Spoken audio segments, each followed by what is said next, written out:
Lord Nigel Biggar, welcome back to Thinking Class. Thanks so much for joining me. Nice to see you again, John.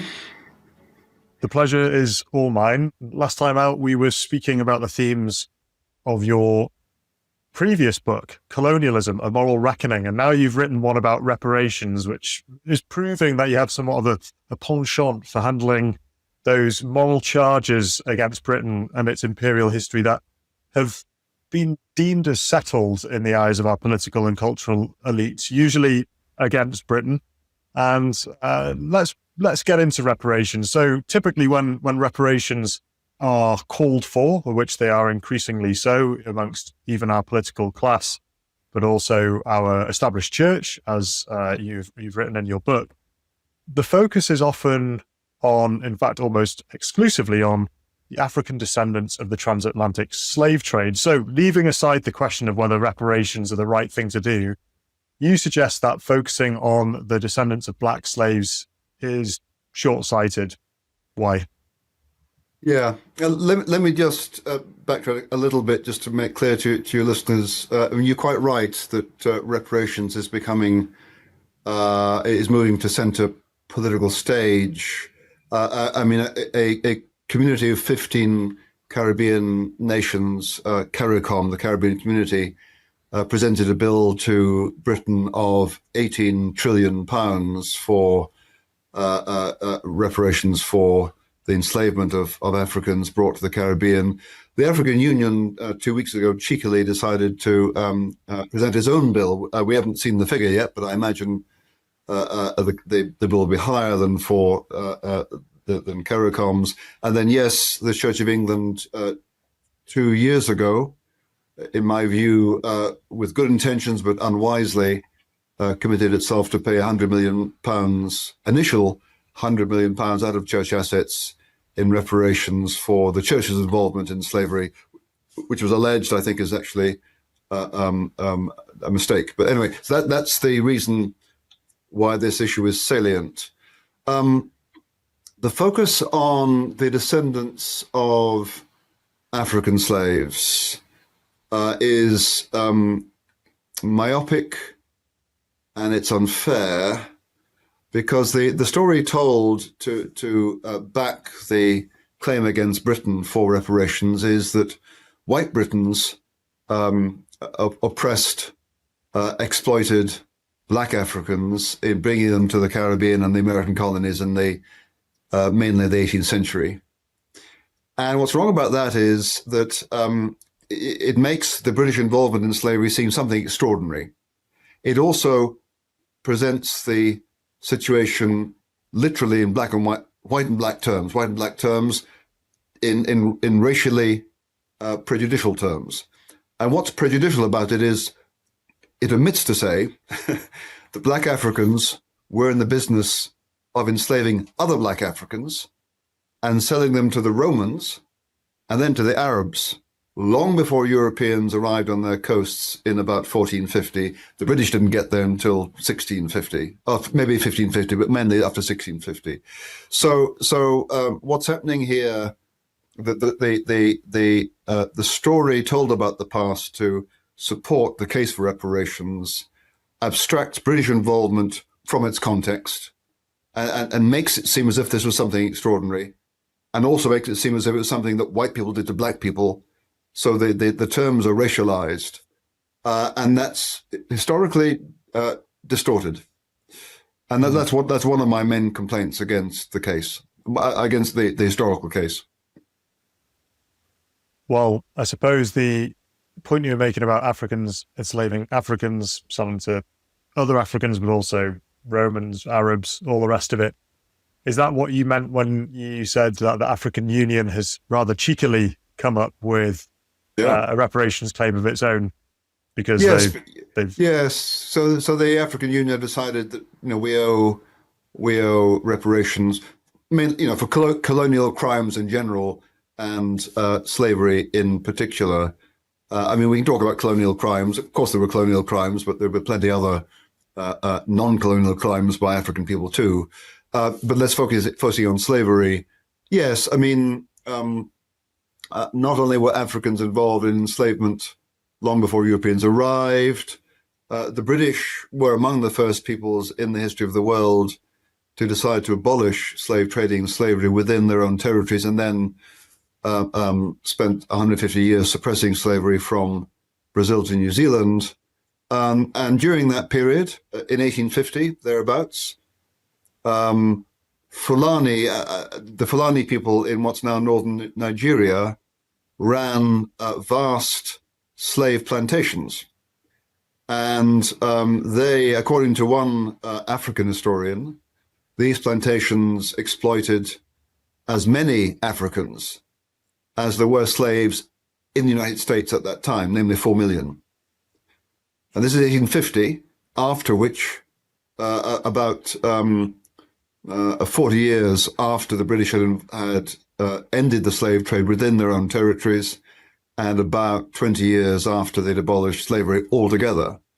So to have African nations led by leaders, perhaps, whose own ancestors were involved in slave raiding and slave trading, to come to Britain and present the bill is well, it involves a lot of chutzpah. Well, I think it's fair to say that the thrust of your book, as ever, is to actually look at things in the round. And stealing the subtitle of your book on colonialism, it's a moral reckoning. And what you argue very eloquently is that reparations is a very slippery slope, that we ought not to pay them. And you, to quote a sentence from your book, you write that yesterday's oppressors were the day before yesterday's victims, and that this is what makes it so murky to get into the topic of reparations. So perhaps you can give some examples of yesterday's oppressors being the day before yesterday's victims. Yes, I mean, just well, first of all, take the British. Yes, so some British people, a minority, merchants, wealthy people, not working class Brits, and certainly not Asian and African Brits who emigrated here after the Second World War. Some Britons, 200, 300 years ago, were involved in slave trading and slave plantations and profiting from them. So at that point, they were the oppressors. But if you roll back a few hundred years, 400, 500, 600 years, you will find that Anglo-Saxons were being captured by Vikings and traded in Bristol, shipped to Dublin, where the Vikings then ruled, and then taken up to Scandinavia, down the Volga, and sold to Arabs. So at that point, the Brits were the victims. And also, before the British got involved in the transatlantic slave trade, about 1.25, it's difficult to estimate the figure exactly, but over 1 million white people, some from the British Isles, were enslaved and sometimes directly by Arabs. I mean, there were Saracen raids from North Africa on the southwest coast of Ireland and the southwest of Britain. In one case, I believe, carrying off the best part of a Cornish village into slavery in the 1600s. So there again, it was the Arabs, it was the non-whites who were the oppressors, and the whites who were the victims. So, I mean, one of my main complaints, just to make it absolutely clear, John, against the background narrative told about the past in favor of reparations, is I think it's racist because it wants to make white people guilty and black people innocent. Now, sometimes that was the case. Sometimes it was the reverse. But once you admit that it wasn't just white Britons who were responsible, also black Africans, then the picture of how to rectify the past becomes altogether more complicated. And notice that no one at this point, no one is calling for African states to make reparations. Where if we had a fair world, that would be the case. But the focus on the British, it is political expediency. that the Caribbean nations and the African nations have noticed how our mainly white elites are prone to signal their virtue and declare their colonial guilt hitherto because it's been costless. Well, now virtue signaling is going to get pretty costly if our white elites are serious about it. And I think it's my perception is that there's a tendency among many university-educated people in charge of our institutions to buy the line that we in Britain are systemically racist, and that therefore we are guilty. And this is, and paying reparations is one way to expunge our guilt and to show that we're not racist. I do think that's partly what's going on with the Church of England. Whereas my view is that, according to social scientific data, whether we're talking about the 2018 European Union Agency for Fundamental Rights report being back in the EU, which reckoned that Britain was, in terms of the harassment of people of African descent, Britain was one of the least racist countries in Europe, or whether it's the 2023 World Values Survey, according to which, compared to places like Japan and Russia and China and Iran and North Korea, Britain and indeed the other parts of the former British Empire, Australia, Canada, New Zealand, are all among the least racist countries on earth. And you may have noticed we had recently had an ethnically Indian Hindu prime minister. You may have noticed we currently have a first-generation black Nigerian British woman as head of the Tory party. White supremacist countries don't do that, do they? Now, I'm not saying that Britain is clean of racism. My view is that group prejudice, whether it's religious or political or to do with sexual orientation, group prejudice is a widespread, universal human phenomenon. And we will never abolish it. We ought to try and discourage it and suppress it. So, is there racial prejudice amongst us? Yes, but by the way, it's not all white on black. It's sometimes black on white. But all things considered, we're among the racist countries on earth, and therefore this tendency to assume that we white people are guilty of being racist, I think, is misplaced. But I think that's one of the background reasons for why particularly the white people in charge of our institutions are susceptible to being made to feel guilty about what happened 200 years ago. Because I mean, my view is, as I've made clear, is in terms of the history, and we can talk more about the ethics of it. In terms of the history, the claim is unfair and it's distorted and it's actually racist.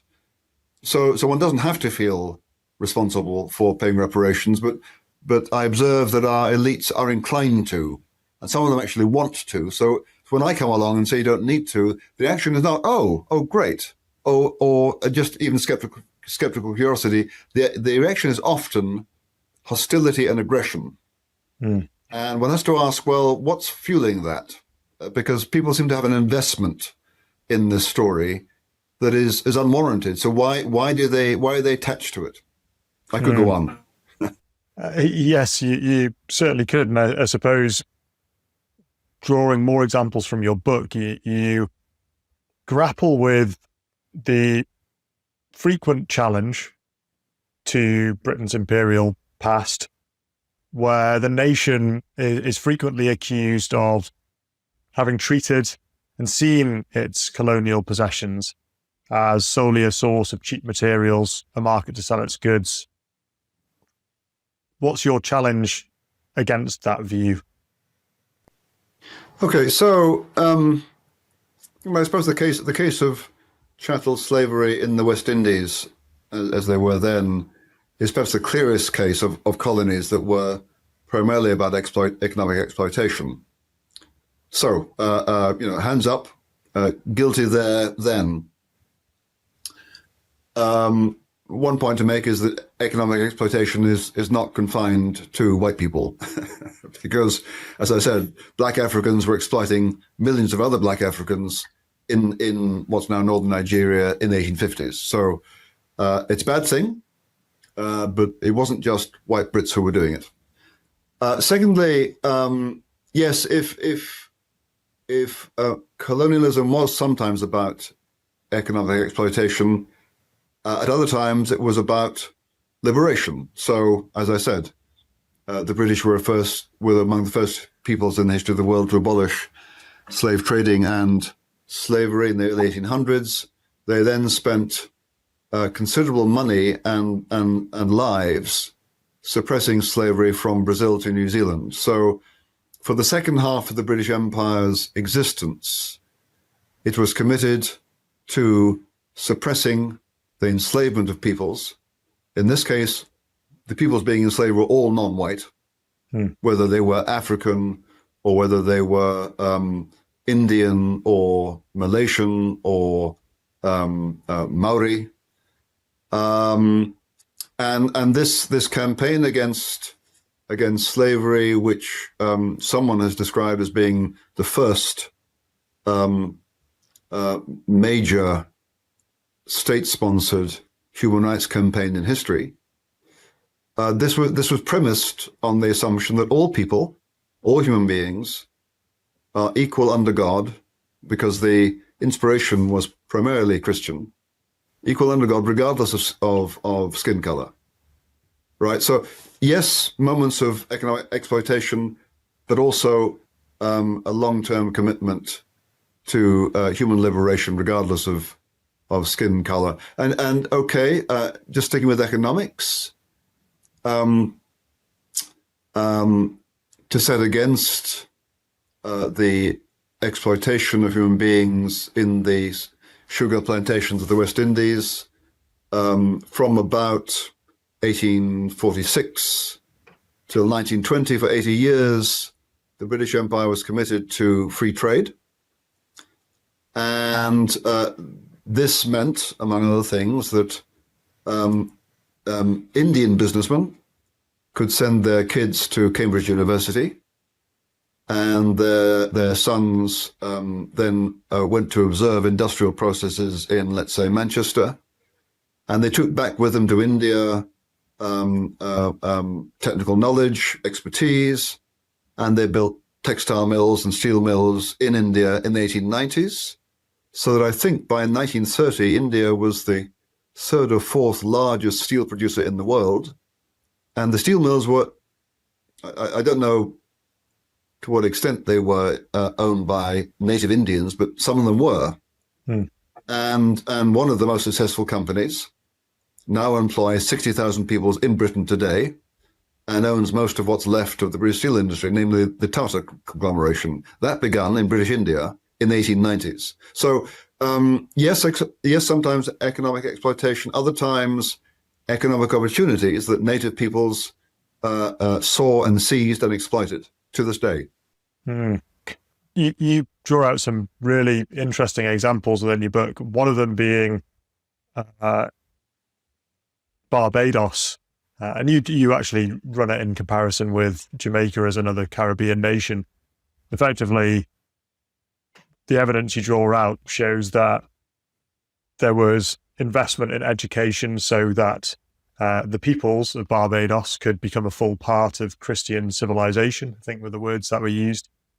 And over time, this created a very a proud culture insofar as they were glad to have links to Britain, and they also had a very effective government focused on local issues, run by a local elite. And effectively what you've said is, where there are disparities between former colonial possessions and either the metropole or between each other, it's not necessarily because the Brits went in there all rapaciously is actually more to do with the culture of the island and how it was run and the governance. And there were differences in that, and that ended up leading to difference in outcomes. And I think you said something like Barbados has the average income for people in the world. It's about 3 times that of Jamaica, and it still does well today. And that's the long tail effect of culture. And when you go and compare it to somewhere like Nigeria or Jamaica, it's a totally different picture. One question I do have for you, do you think I'm jumping around a bit here, but Nigeria is a pretty interesting case. I mean, it's got the fastest growing population, one of the fastest growing populations on the planet, some seriously bad social issues, infrastructure is crumbling. They've had to create a new capital city. There's all sorts going on there. And there's lots of ethnic strife and religious conflict and all the rest of it. Do you think that part of why somewhere like Barbados can effectively get its ducks in a row is because of size? So Switzerland's a very well-run country, for example, but there aren't that many people. Do you think there's a crisis of bigness? So if you have a bigger geography, bigger population, you're just always going to struggle to actually govern it effectively? Yes, good. Okay, let me come to that question secondly, but I'll go back to your first point, just to make clear that the argument in favor of reparations depends crucially on the claim that what Black Africans suffered 200, 300 years ago has determined the fates of their descendants now. Therefore, their descendants deserve reparations because they're being harmed through intergenerational trauma by what happened to their ancestors. So that's why the Brits owe the people of the Caribbean nations reparations. Now, you've touched on one of my responses to that. I'll come to that in a second. But so one response is to say, well, in principle, yes, it could be that people are suffering from what happened to their ancestors 200 years ago, but it needs demonstration and proof because I reckon that most of us can point to ancestors 200 years ago who were in a pretty bad place. I, for example, I can count among my ancestors in Scotland, Covenanters. These were people who were Calvinist Christians, and they bitterly resented attempts by the government to impose Anglican bishops and the Book of Common Prayer on them in the 1600s, and they refused, and they had to worship in the hills of southern Scotland because their worship was banned by the government. They fought battles in the late 1600s that my ancestors lost, and they were hunted down in the hills of southern Scotland by government troops, right? So 300 years ago, my people were at the sharp end of a lot of persecution and suffering. Do I feel their pain? Am I suffering intergenerational trauma? Well, all I can say is, as far as I can tell, no, I'm not, because a lot's happened in 200 or 300 years to change my fate. So that brings us to the current fate of people in the Caribbean. And so, yes, you're quite right. One point I make is to say, well, if the descendants of slaves, if their fates have been significantly determined by what happened to their ancestors, their enslaved ancestors 200-300 years ago, then presumably they would all suffer more or less equally. Whereas, as you pointed out, I say, well, they don't, because Jamaicans are in a far worse condition than Barbadians. Why is that? Well, from what I've read, there are two reasons. One is the colonial legacy in Barbados was happier than that in Jamaica for a variety of reasons.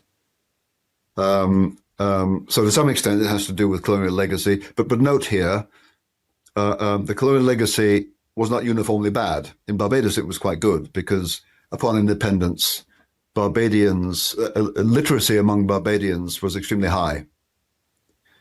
They'd also become accustomed to wage earning.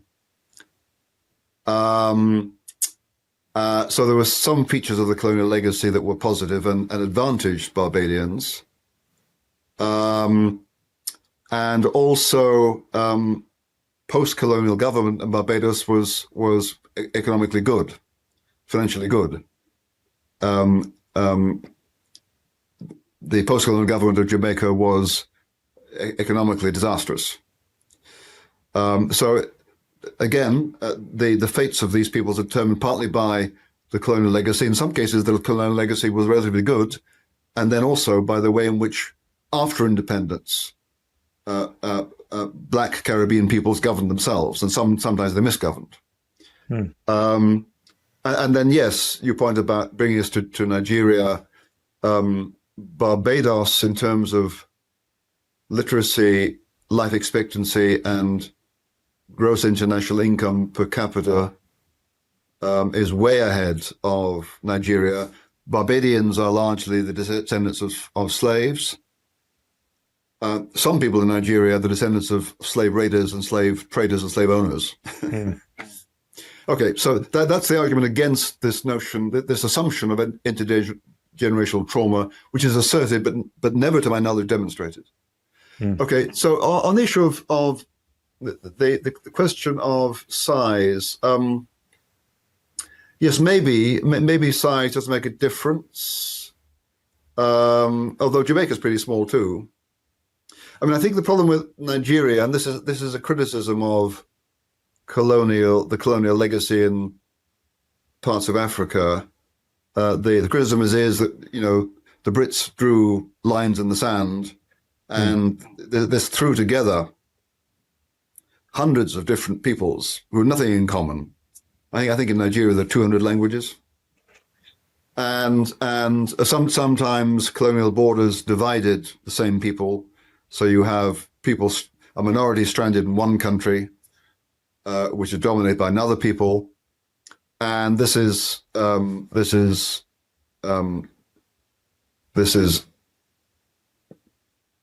blamed on colonial authorities creating artificial states.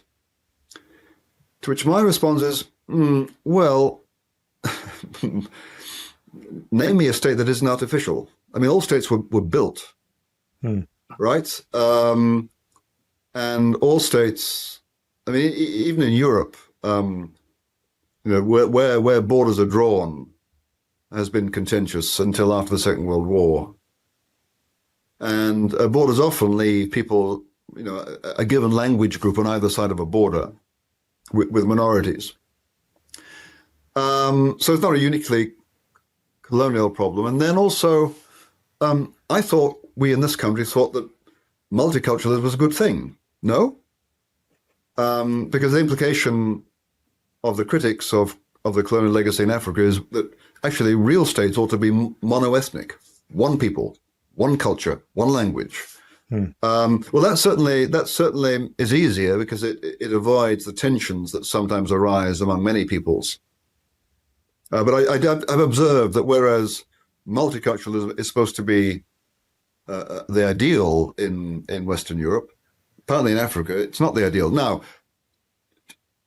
to be fair, I mean, I think the problem in Africa is if you're going to have a multicultural state, you need a strong state to help to manage the tensions between different peoples and cultures.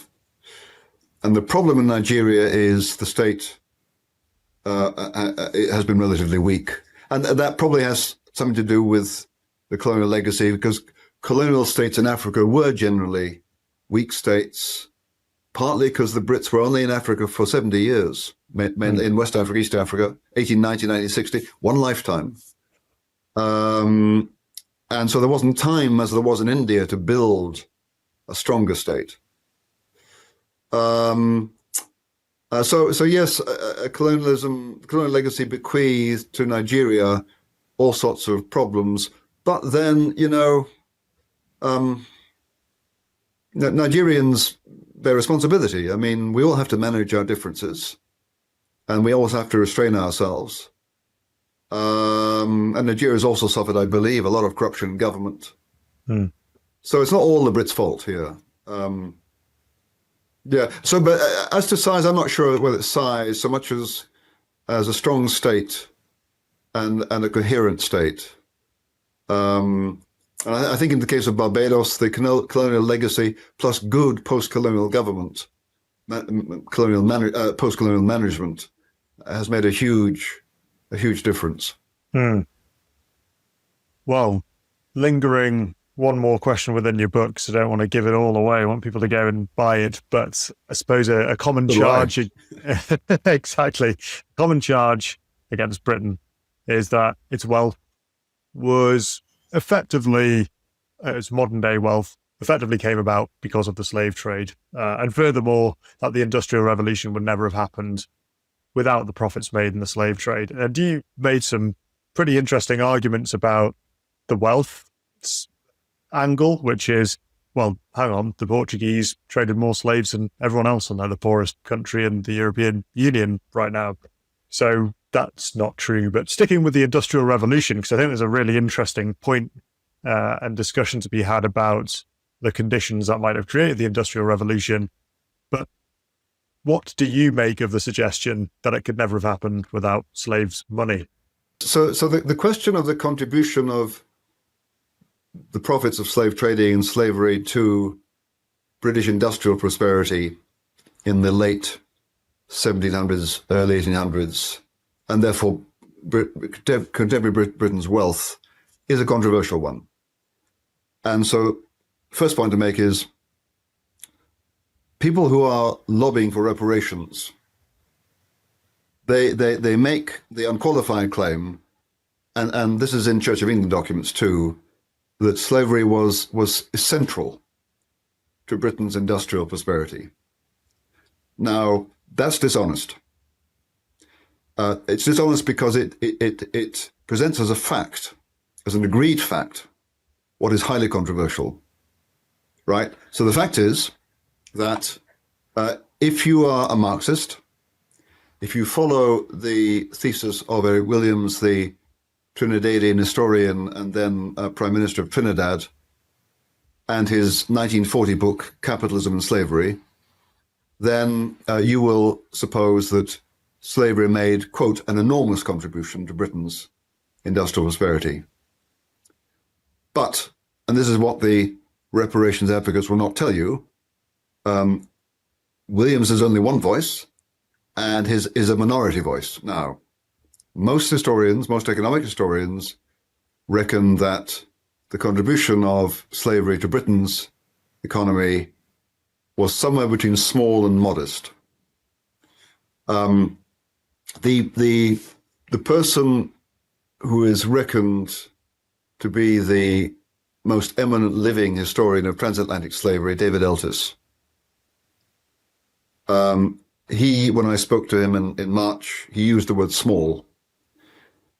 In his latest book, when he discusses the contribution made to the wider economy of Liverpool, the city of Liverpool, which was Britain's main slave trading port, the contribution made by the slave trade to the wider economy of Liverpool, David Eltis describes using the word trivial. Trivial, right? So anyone who states boldly it was central is not being honest, because the first thing they have to say is, well, this is controversial. There is a view, a Marxist view, that says it was central, but there are other views actually held by most economic historians and held by the most eminent living historian of transatlantic slavery that says something quite different. That would be an honest statement. And Eltis makes the point that the Portuguese and the Spanish were involved in slave trading and slavery for a much longer period than the British. They transported many more slaves, and yet the Industrial Revolution did not take off in Spain or Portugal. So in sum, John, yes, slave trading and slavery did make a contribution, directly or indirectly, to British prosperity, but it was small, and all sorts of other factors were involved in the takeoff of the Industrial Revolution in Britain.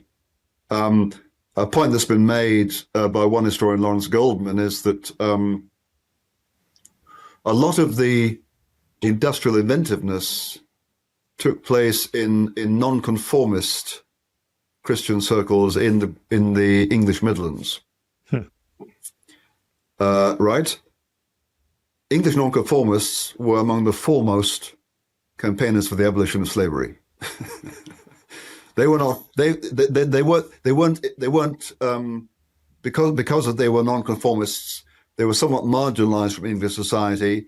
They weren't the merchant class. They weren't the aristocrats. They weren't the investors. They were the inventors. And they were amongst the leading campaigners to abolish slavery. So no, the case that says that slavery was essential or made an enormous contribution to Britain's industrial prosperity, I think, is a weak case. Riffing off your point about the nonconformist Christians in the Midlands, I got a little bit obsessed with the work of the Emeritus Professor of Anthropology at Cambridge, Alan Macfarlane, and he wrote a book called The Origins of English Individualism, another called The Culture of Capitalism.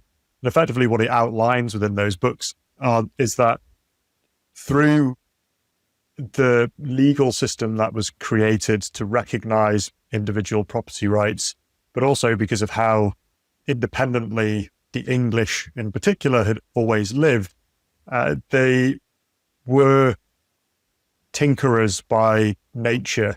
They were always finding ways in which to make more from less.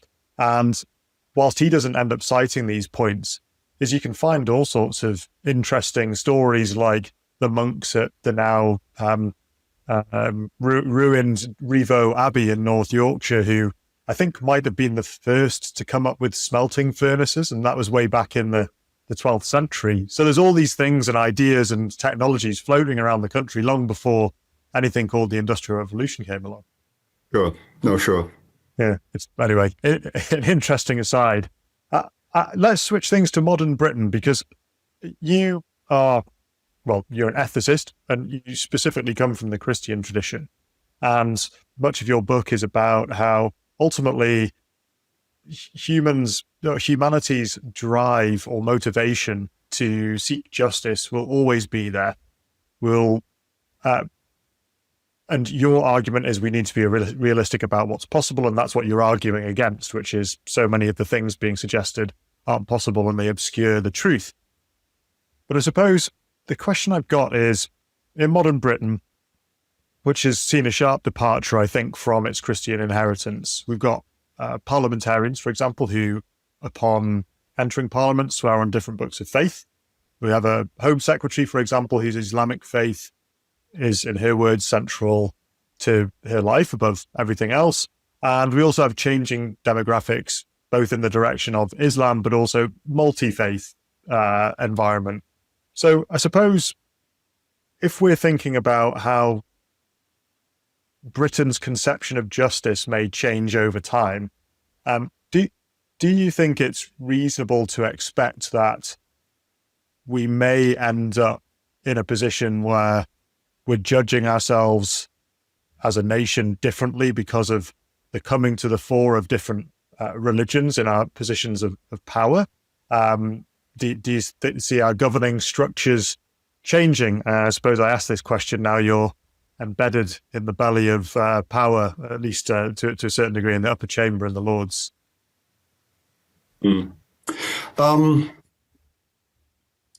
So, yes, I mean, just first of all, just let me explain my Christian view of justice. I mean, I do think the instinct for justice and fairness is deeply human. But I am also impressed by the fact that history is full of an ocean of injustice. Hmm. An ocean of injustice that no one living, probably no one in the past, could possibly rectify. I mean, to put the point in its starkest form, the murdered dead are dead. Hmm.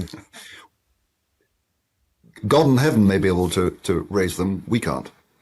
So the injustice is done. And what we are doing in trying to do justice is often scratching the surface. We are doing fragments of justice, gestures of justice. And I think that's realistic. And it's born out of a sense of human limitations. We're creatures, not gods. And we're sinners, and our powers are limited, and our moral sensibilities are blunted. And the danger is that if we forget that and think we're gods, and we try and do God's justice,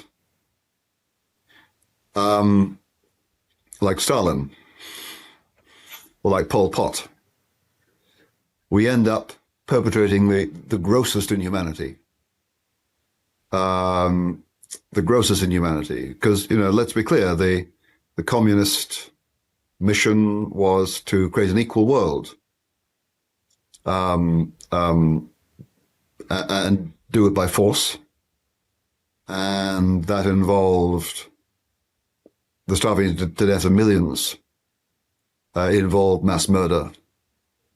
You can become so possessed of an ideal of justice that you're willing to commit gross injustice to get there, and you won't get there. So there's a danger that being possessed of a desire for justice without a sense of human limitation and mercy, and of the fact that injustice lies in here, not just out there, that you become a perpetrator of grave injustice. And I've observing the way in which my woke critics behave.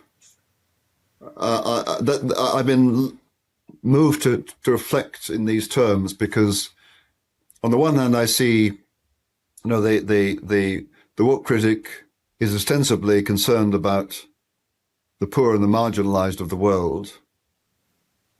Africans, non-white people in white societies, trans folk, what have you. So in one sense, I recognize the concern for justice. But I also notice that when someone like me comes along and says, okay, fine about justice, but you've actually diagnosed the problem wrongly. Right? But by all means, let's combat racial prejudice among us now.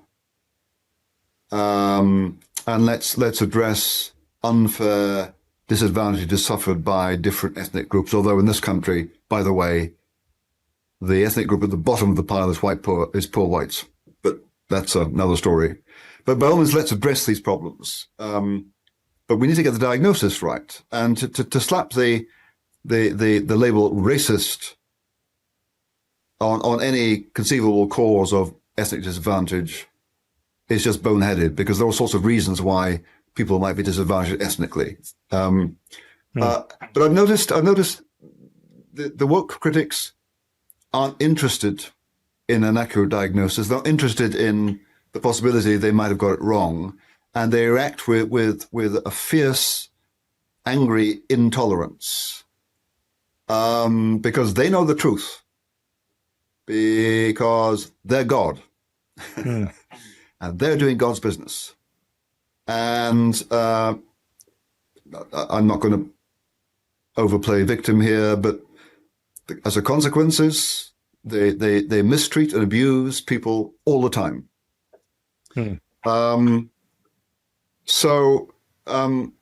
Anyway, so they're just reflections there on conceptions of justice and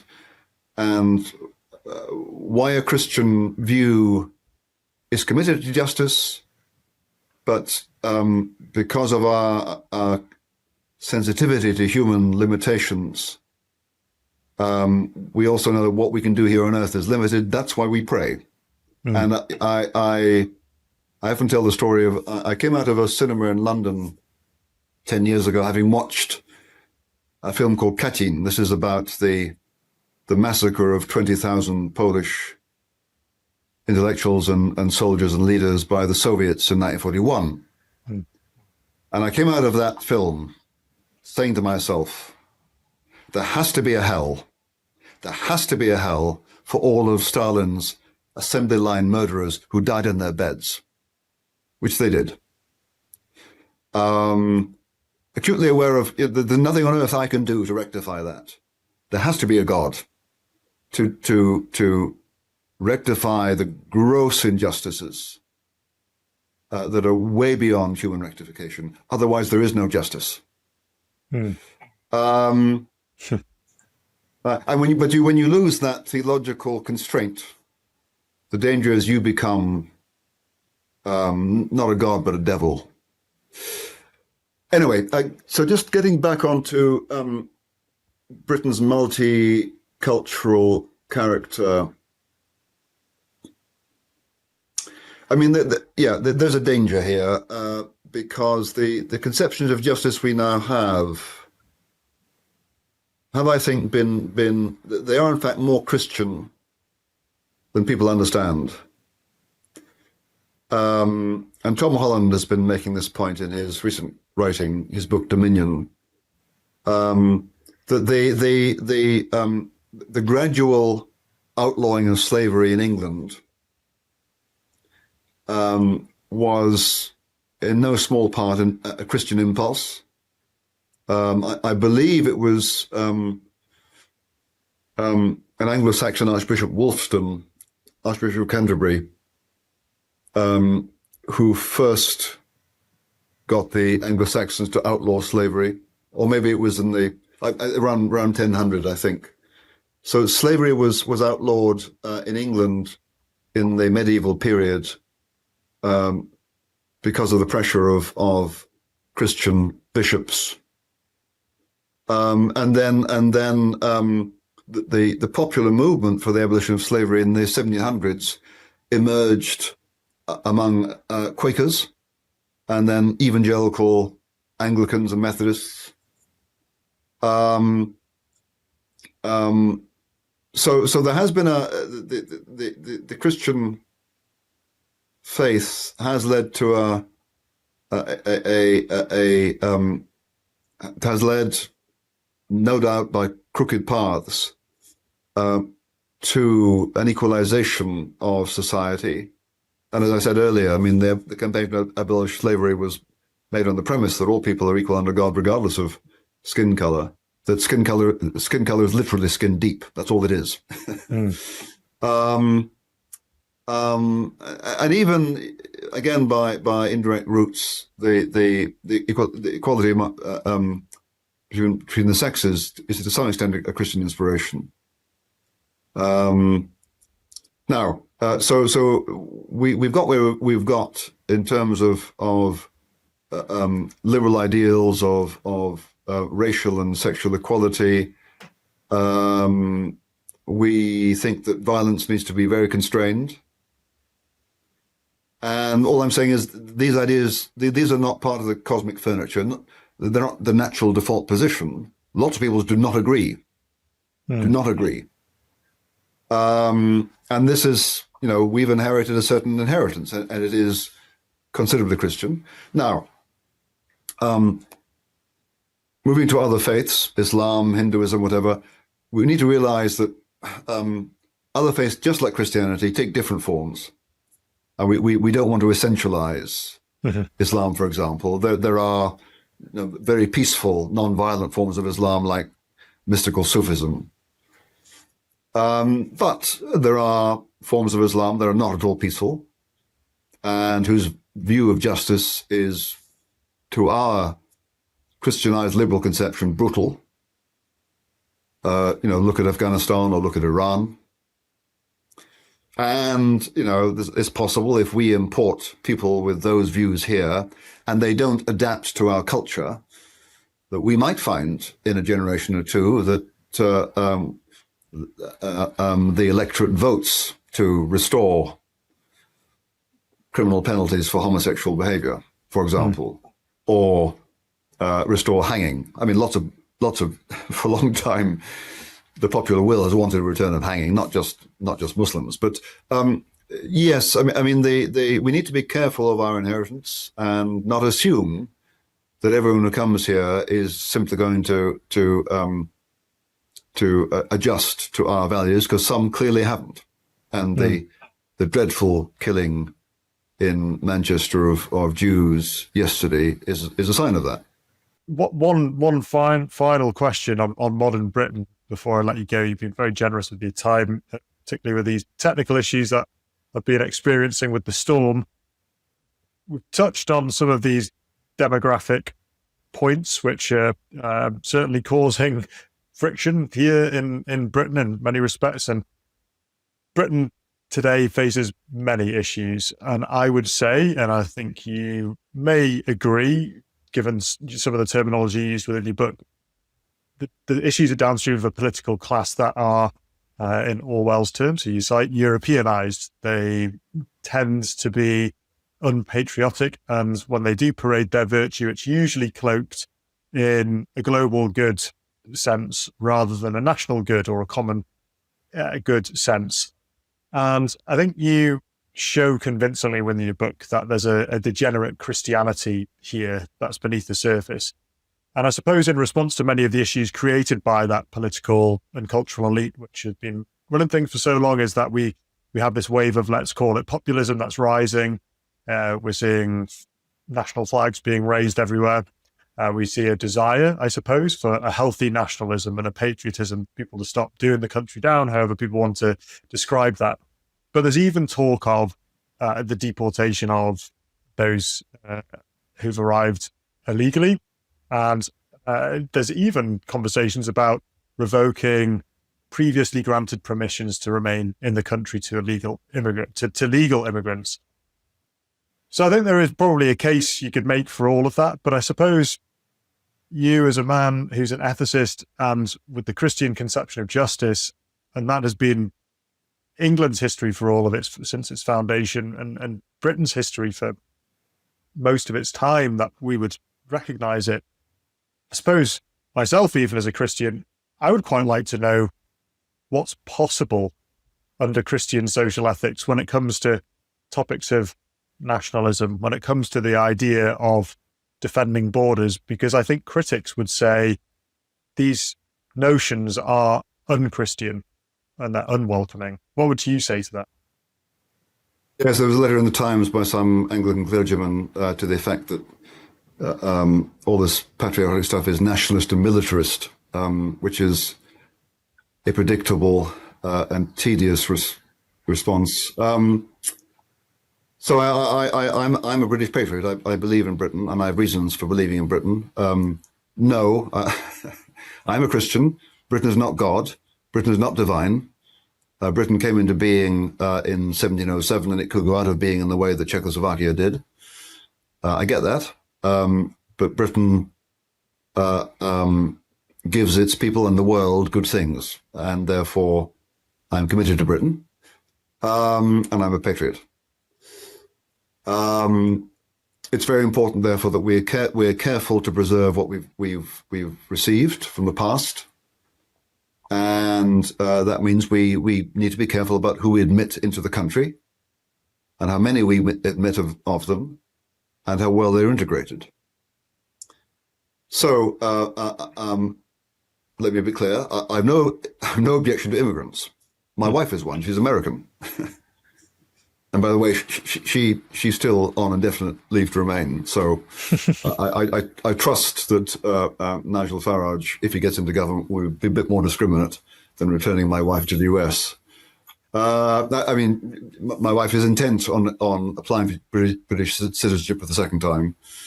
So the issue is not immigration. The issue is not immigrants. The issue has always been, and this is what the left too often appears not to understand. The issue is the rate of immigration, the rate of immigration, and the impact on local communities. I mean, I'm middle class. I live in leafy Oxford. We have an Albanian person who comes to help clean up our flat, and she's a friend. I meet immigrants in coffee shops. I mean, for me, immigration is fine. But for people at the lower end of our society, white people, immigrants can be a threat and a disturbance because of their number. Now, what to do about that? Well, I myself have no problem in principle with deporting illegal migrants. They're here illegally.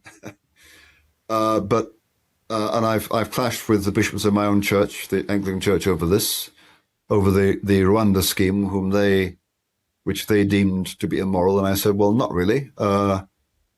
My view is that, in dealing with illegal migrants, we, of course, are responsible for dealing with them humanely. That doesn't mean we have to admit them to the country. It doesn't mean we have to process them here. We can send them to somewhere sufficiently safe, like Rwanda, where they can be processed. And if they are genuine asylum seekers, then they get to live in Rwanda. Now, Rwanda is not Switzerland, is not Britain, but it's safer than where they come from. And my view is, we're responsible for making people sufficiently safe. We're not responsible for accepting people into one of the most prosperous countries on earth. So my view is deportation of illegal migrants to Rwanda for processing, where genuine asylum seekers would be given asylum, others would be returned, was severe but fair. Mass deportations, but it depends what's meant by that. Certainly uprooting people who have been here for a long time and built families, that seems draconian to me. But if they're here illegally, on principle, they should go back whence they came. Although I guess there's a case, if someone's been here for decades, one might be merciful and say, okay, you are effectively integrated, and so you may stay. But I think the control of borders is important. And as I've said before, compassion is a virtue, but compassion needs to look in more than one direction, folks. Yes, we should be compassionate toward migrants who spend a lot of money trying to get here, by all means, and presumably they wouldn't have spent the money and taken the risks if they hadn't been strongly impelled. But folks are coming not from Eritrea, they're coming from France, which is a pretty safe country. And if they hadn't had a lot of money, they wouldn't have been able to get here in the first place. They're not that badly off. And many of them are economic migrants. Meanwhile, we also need to turn our compassion upon people already in this country, citizens, who feel threatened in terms of access to housing, threatened in terms of access to other services, threatened in terms of access to jobs, dismayed that hotels where they have memories of having marriages and other family ceremonies is now occupied by people from all other parts of the world who don't speak the language and look foreign, and they feel displaced. We need to have compassion for those people too. So I'm all for compassion, but it needs to be equally distributed.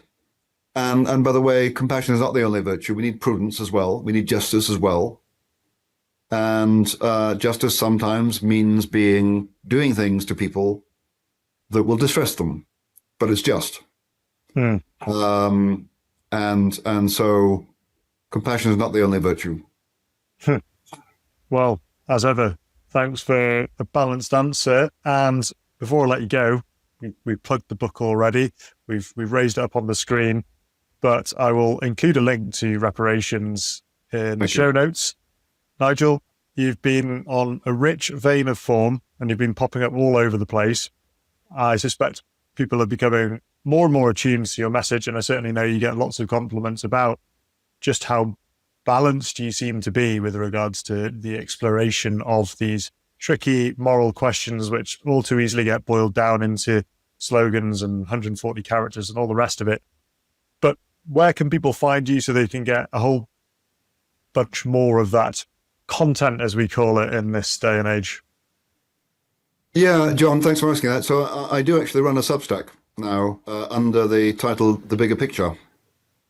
And I put stuff up there every week. I try to on a variety of topics. There are about 2,700 subscribers so far. We've been doing this, I think, since February, and we're gradually increasing. I'd like it a lot more if more than 110 people paid for it, but if you can't afford to pay for it, you're welcome to subscribe. That's where you'll get most of me, although I do publish widely in the press. But that's the best place to get me. And as you know, if you hunt the web, you'll find me on a variety of podcasts.